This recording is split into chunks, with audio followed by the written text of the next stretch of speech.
मनाएंगे। चलिए शुरू करते हैं।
E for elephant.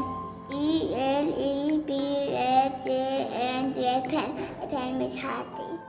Thank you दोस्तों।